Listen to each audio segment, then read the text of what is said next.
20h sur la télévision Futur Média. Bonsoir à toutes et à tous. Bienvenue à cette principale édition. Les titres, c'est tout de suite. À J-5 du scrutin, c'est l'effervescence à la direction de l'automatisation des fichiers. Agacés par la longue attente et inquiets de ne pas recevoir leur carte d'électeur à temps, les citoyens s'expriment au micro de nos reporters. La modernisation de la justice au cœur des programmes des différents candidats à l'élection présidentielle. Leurs différentes propositions pour en améliorer le fonctionnement ont été décryptées par l'Association des juristes africains, leurs conclusions au cours de cette édition. À l'université Cheikh Anta Diop de Dakar, les étudiants également passent à la loupe les programmes des candidats. Toutefois, ils exhortent le futur président à faire plus et mieux pour l'enseignement supérieur. Sit-in du personnel de santé du département de Goudomp. Face à la presse, ils ont énuméré 11 points de revendication qu'ils demandent au médecin-chef de district de satisfaire. Ils menacent de faire grève si rien n'est fait pour améliorer leurs conditions de travail. La suite du journal de la campagne, cette fois-ci en français, ce sera après ce 20h. Voilà pour le sommaire. Le développement, c'est tout de suite.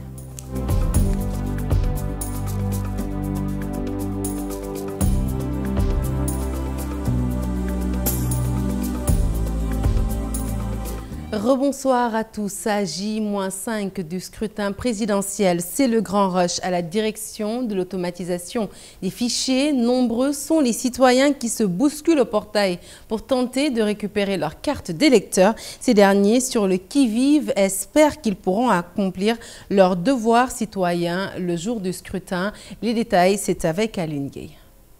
File d'attente à la DAF. Ces citoyens sont venus pour récupérer leur carte, un véritable casse-tête pour eux. Je suis là depuis ce matin à faire la queue, j'ai déposé depuis ce matin. On m'a dit de revenir à 15h, je suis passé depuis 15h, mais je n'ai pas encore perçu ma carte. Et moi, je voulais récupérer ma carte, mais malheureusement, je ne l'ai pas encore reçue. Et pourtant, je vous dis, j'avais déposé depuis l'année dernière. Nous sommes vraiment fatigués.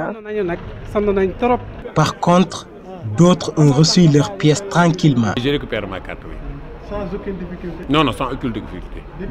Depuis 9 ans, je suis là. Il y a une bousculade, c'est tout à fait normal parce qu'il y a beaucoup de gens qui viennent en supériorité pour venir prendre leur carte. Les Sénégalais, des fois, ils ont l'habitude de venir au dernier moment pour récupérer leur carte. Ces Sénégalais déplorent un problème d'organisation. Je vois que c'est une manque d'organisation, tout simplement. Nous voyons que ça pouvait être plus facile. Avec les nouvelles technologies, ça pouvait être plus facile. Je ne vais pas dire ceux qui vont recevoir les duplicata, mais ceux qui vérifient tout simplement leur carte. Pour vérifier tout simplement ta carte, tu es obligé de faire la queue toute la journée pour voir tout simplement si ta carte si ta carte est déjà en ligne ou pas.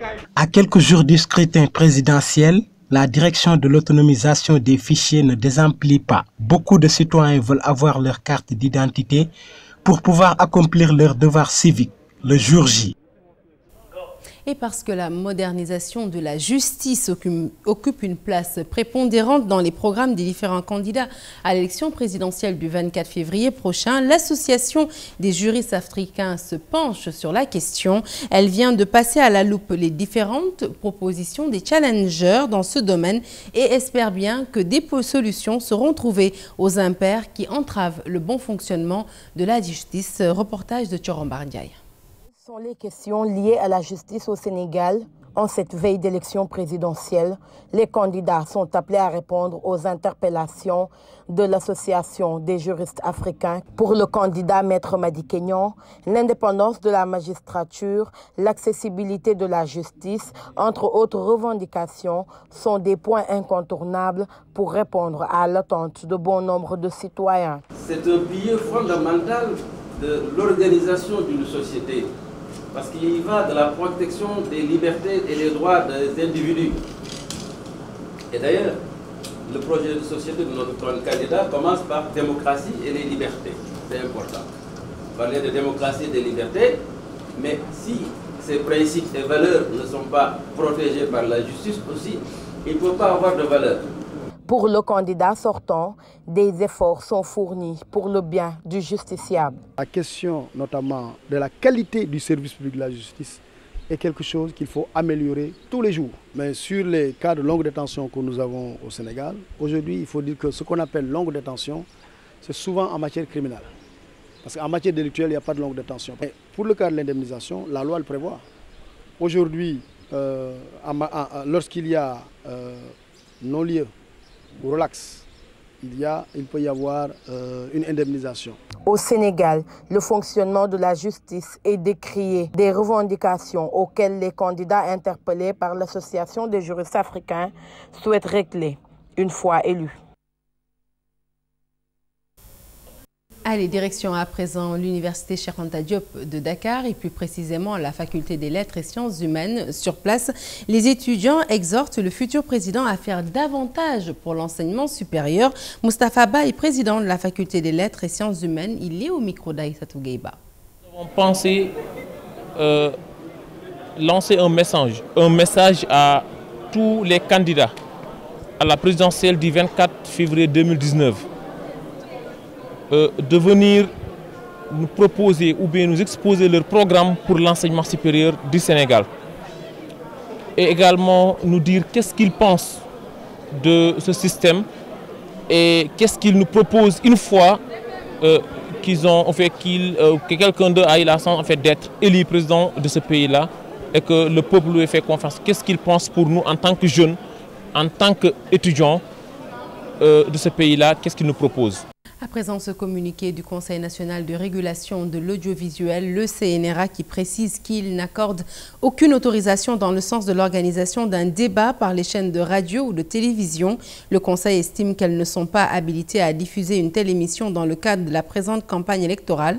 Le CNRA précise que l'organisation de débats radiodiffusés ou télédiffusés pendant la campagne électorale incombe au régulateur à la condition que tous les candidats y participent.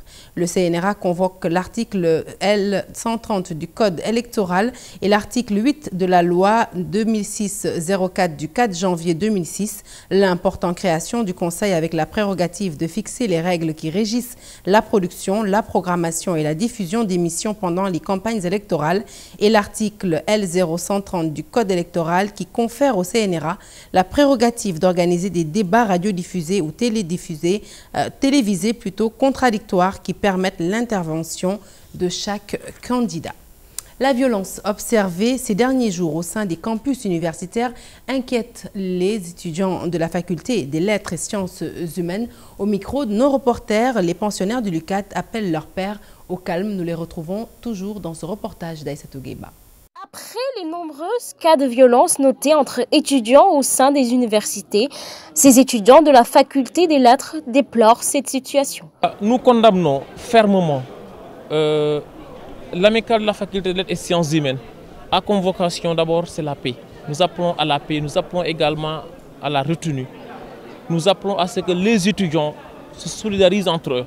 Mais quand on voit des étudiants se bagarrer entre eux, se battre entre eux, là vraiment c'est triste et nous demandons à ces camarades-là d'être vraiment sereins, de revenir à la raison, de discuter sur tous les problèmes peuvent être discutés sur la table. Un phénomène qui s'observe de plus en plus à cause des services sociaux communs de l'avis du chef de département du COUD. C'est-à-dire que les services sociaux sont communs. Les œuvres sociales universitaires ont des services sociaux communs.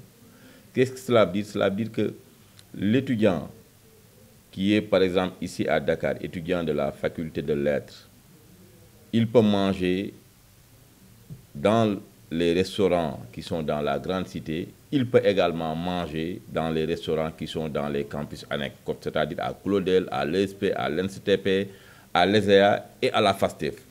Parce que ce sont des services sociaux du COUD qui sont partagés par l'ensemble des étudiants. Maintenant, ça, pour les étudiants qui partagent les campus communs, il n'y a pas de problème. Mais dès qu'il y a une école qui doit être intégrée, ça peut poser problème du fait que les étudiants de l'ancienne école qui n'étaient pas rattachés à l'université peuvent avoir un instinct de conservatisme, c'est-à-dire peuvent avoir une attitude conservatrice au point de vouloir garder à eux seuls leurs infrastructures sociales. Un appel au calme est lancé à l'ensemble des étudiants pour ainsi dire éviter ces crises. Allez, nous restons dans le milieu estudiantin cette fois-ci pour parler des étudiants de l'université Alioune Diop de Bambey qui exigent la libération sans condition de leurs 39 camarades interpellés lors des échauffourées qui ont donc éclaté ce lundi. Et ces étudiants ont aussi promis de traduire en justice les forces de sécurité qui ont saccagé leurs biens. Ibrahim Sow est coordonnateur des délégués d'étudiants de l'université Alioune Diop de Bambey. Il est au micro de notre correspondant Babacar Diouf. C'est ce qui nous a mené à ça d'abord. Le lendemain, les étudiants étaient partis pour aller étudier. On les a encore attaqués pour dire qu'ils ne vont pas passer au niveau de l'ISFA. Et là, c'est là qu'il y a eu tout ce problème avec des EDPR entre étudiants de l'ISFA et étudiants de Bambey. La gendarmerie est venue après, sous l'ordre, je ne sais pas dire, ou du préfet. Ils ont attaqué directement les étudiants de l'IFR de Bambey, de l'université de Bambey. Ils n'ont pas eu à s'attaquer à des étudiants de l'université d'ISFA. Ils ont seulement pris des étudiants de Bambey, qu'ils ont même en ce moment séquestrés au niveau de la gendarmerie et de la police. 39 étudiants, qui sont seulement des étudiants de l'université de Bambey. Il n'y a aucun étudiant de l'université de l'ISFA. Et les gendarmes aussi ont saccagé nos chambres. Ils ont saccagé des ordinateurs et des chambres. Ils étaient hier dans l'infirmerie ici, où il y a des malades. Ils sont entrés de force et ils ont même failli tabasser l'infirmier qui était là-bas. Ce que nous déplorons, et nous allons poursuivre tous ces gendarmes qui étaient là au niveau du juge d'instruction. Parce que ce n'est pas normal que ces gendarmes attaquent une université et des malades qui sont dans l'infirmerie. Et puisqu'il y a bagarre, ils devaient se mettre au milieu et arrêter au niveau des deux camps, des étudiants de l'ISFA et des étudiants de Bambey. Seulement à un camp en disant que nous sommes plus nombreux, ce qui n'est pas vrai. Ce qui nous préoccupe, c'est la libération de tous nos camarades, sans exception de tous nos camarades. Immédiat. La libération immédiate de nos camarades d'abord. À Bambey, le calme après la tempête au lendemain de violents affrontements enregistrés. Une solution enfin trouvée à travers l'achèvement dans les meilleurs délais des travaux de construction du restaurant de l'université. Annonce faite par le professeur Lamine Gueye, recteur de l'université Alioune Diop, que nous écoutons toujours au micro de nos correspondants. La question était évoquée que les étudiants de l'université Alioune Diop, étant donné que le rattachement est fait, devraient accéder au resto de l'ISFA. C'est une question qui était en discussion, mais qui n'était pas encore résolue. Donc, on s'attendait à ce que les étudiants s'adressent aux autorités, posent le problème, et évidemment, comme nous y sommes, il y a des solutions.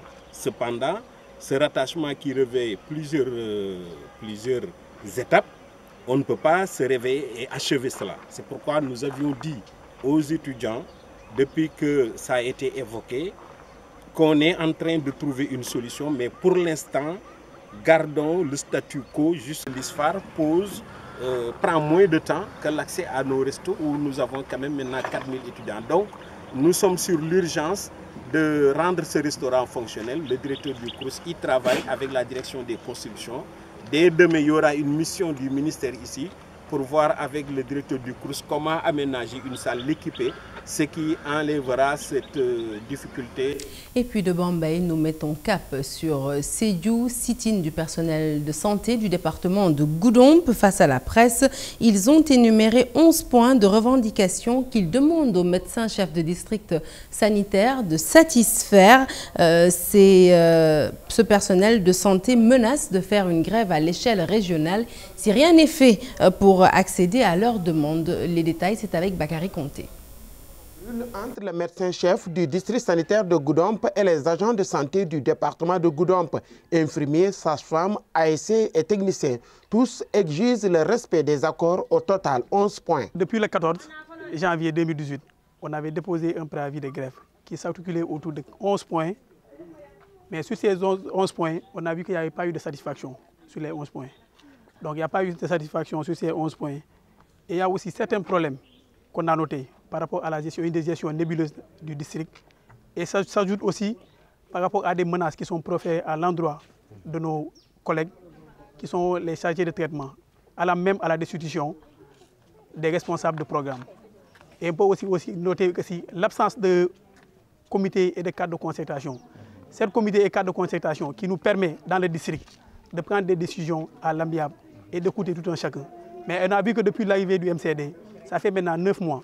Donc des décisions sont prises seules. Il déplore l'absence de téléphone flotte, la destitution du chargé du traitement de la tuberculose, entre autres l'absence d'un cadre de concertation. Les flottes aujourd'hui, ça nous permet au niveau du district de faire la régulation pour les malades.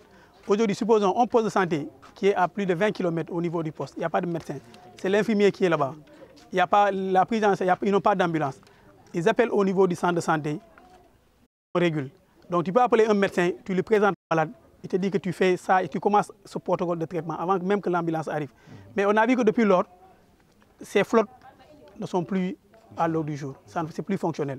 Donc on est à 4 mois sans flotte. Donc ces 4 mois-là, donc les malades sont là-bas, on appelle au téléphone, tu ne peux pas joindre personne. Donc si tu n'as pas de crédit, tu n'as pas la possibilité d'aller acheter du crédit. Soit si c'est la nuit, c'est 4 h du matin, 3 h du matin, tu n'as pas de crédit, tu ne peux joindre personne. Absent sur les lieux, nous avons tenté de joindre plusieurs fois le médecin-chef du district, Christophe Camfon, mais nos efforts sont restés vains. Et la santé, toujours à travers cette nouvelle plateforme de biologie moléculaire inaugurée pour lutter contre la méningite. Après 13 cas de décès dus à cette pathologie en 2018, le Sénégal, en partenariat avec le gouvernement américain, a jugé nécessaire de se doter d'un laboratoire pour prévenir tout cas de méningite. Le reportage est signé Mamadou Bipa-Sissoro. Albert Royer vient d'être doté d'un nouveau laboratoire. Celui-ci en vue de lutter contre les maladies telles que la méningite. Ce don d'une valeur inestimable pour l'hôpital d'enfants Albert Royer est un don constitué d'une technologie de pointe pour faire le diagnostic des méningites bactériennes des enfants de 0 à 5 ans. Mais au-delà de cette pathologie, cette technologie également nous permet de prendre en charge d'autres pathologies. Le Sénégal faisant partie des 26 pays composant la ceinture méningitaire, le moment semble bien choisi pour endiguer ce fléau. Au niveau de la santé, nous estimons que la sécurité sanitaire, ça fait partie de la sécurité nationale de chaque pays. Donc nous, quand nous trouvons un partenaire fiable comme le Sénégal, nous voulons continuer à travailler ensemble. Et dans ce cadre-ci, nous sommes en train de parler de la surveillance des maladies. Et comme je l'ai dit, l'objectif final pour le Global Health Security Agenda, c'est de pouvoir travailler avec nos partenaires pour les outiller tout le monde à pouvoir soit prévenir, si on ne peut pas prévenir, détecter, si on détecte, riposter. Quant aux problèmes liés à la manipulation du matériel réceptionné, les autorités en charge rassurent. Nous n'avons pas un nombre suffisant de techniciens, mais je dois dire que nos techniciens sont généralement bien formés. Madame la directrice vient de le dire.